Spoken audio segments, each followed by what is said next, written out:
Hello, everyone. My name is Diane. I'm a clinical psychologist. And in light of the recent trauma that South Africa has experienced with the riots and the looting and the violence, I wanted to come and talk quickly about what happens to our brains and our bodies when we experience a trauma and what we can expect over the next few weeks. Now, one of the things that happens when we experience trauma is that our brain sounds an alarm system. And there are a number of symptoms that tend to come up as our brain works through that and our bodies start to get rid of some of the chemicals that are released when we experience trauma. So some of the things that you might be experiencing or your loved ones might be experiencing include things like unwanted memories that pop up of the violence, flashbacks that pop into your mind, nightmares. Some people might be having a really intense physical or emotional response when thinking about or when reminded of some of the riots and the looting.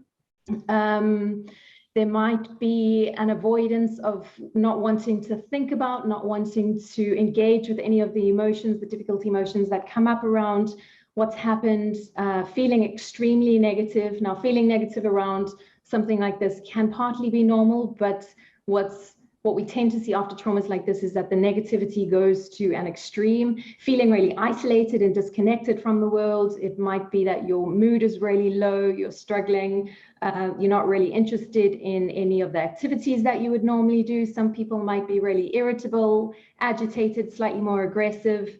There is something called hypervigilance that tends to come up really commonly after experiencing trauma. And that basically means that you are really aware of your surroundings, of any danger signals, and that's your brain trying to protect you. It's your brain looking out for any alarm bells to alert you to anything that might be a threat. An exaggerated startle response also tends to pop up. So that's getting a fright really easily, startling really easily. Loud noises might give you a fright where they wouldn't have previously. You might have difficulty concentrating, kind of feel like your thinking is a little bit foggy. Difficulty sleeping will be a common one that comes up. Now, these are the symptoms of post-traumatic stress disorder. Now, don't go and diagnose yourself. That's not the point. But what is worth mentioning is that we can only make a diagnosis of PTSD after 4 weeks and of these symptoms persisting, and you would have to have enough of them. And the reason for that is because within the first 4 weeks of experiencing a trauma, all of these symptoms that I've listed are quite normal, and that's your brain's way of trying to process and to make sense of the trauma. Now, what we tend to see, one of the common things that we tend to see is that people who experience a trauma, some of them go on to develop PTSD, where these symptoms will persist and become quite debilitating and last for longer than 4 weeks. Some people don't. They experience a trauma and they'll work through and they process. And one of the biggest differences between that is how connected you are. And one of the things that I've really marveled at is South Africa's sense of collectiveness and connection in how communities have come together, they've banded together, they've really been supporting each other, and that's been phenomenal to see. And one of the benefits of a community response like that is the sense of connection. Now, the difference between people who go on to develop PTSD versus those who don't often comes down to how connected they feel, how supported they feel, how much they're able to access that support system. And so if you or somebody that you love is experiencing any of those symptoms, I would encourage you not to panic, not to be too alarmed. It's normal. It's your brain's way of working through what has happened. I would also encourage you to reach out and to talk about it. There's something very powerful.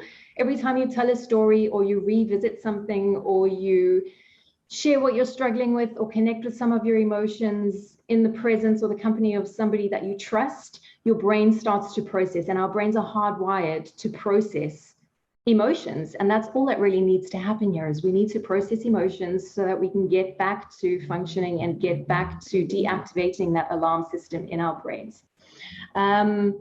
If your symptoms are really debilitating and they persist after 4 weeks, then I would absolutely encourage you to go and seek help from a professional. The other thing that I want to briefly comment on is I've had a number of friends and family members calling me and talking about immigrating. And that's been a narrative in South Africa for a long time, where people are frustrated and for a number of reasons want to leave and go and live elsewhere. And one thing that I have said consistently to everybody who's called me saying that is partly it's normal. It's your brain's way of wanting to escape. You want to escape the uncertainty, the insecurity, the violence. You want to protect your family, etc. And there is a time and a place to have that conversation. But one thing that we advise is that when people go through trauma, when you've just been through a trauma, that is not the time to make a life-changing decision, because the way that your brain is thinking right now has likely altered, and the extreme negativity that comes up blurs your vision a little bit. So if you make a life-changing decision in response to a really intense emotional reaction that you have to a very real trauma and very real violence and very real uncertainty, that this will pass, the fear will pass, the anxiety will pass, your brain will work through this, and you will get back to a point where you feel okay and you can carry on with life. If you have made a life-changing decision and you're ending up on the other side of the world, once you calm down, there's often regret that comes up for those decisions. So what I would absolutely suggest is that wait it out, wait for the dust to settle, get through the next 4 weeks and survive the best that you can. Talk to your loved ones as much as you can so that your brain can work through that trauma. And once the dust is settled, if you still want to have a conversation about immigrating, by all means, have that conversation, weigh up all the factors and think about it.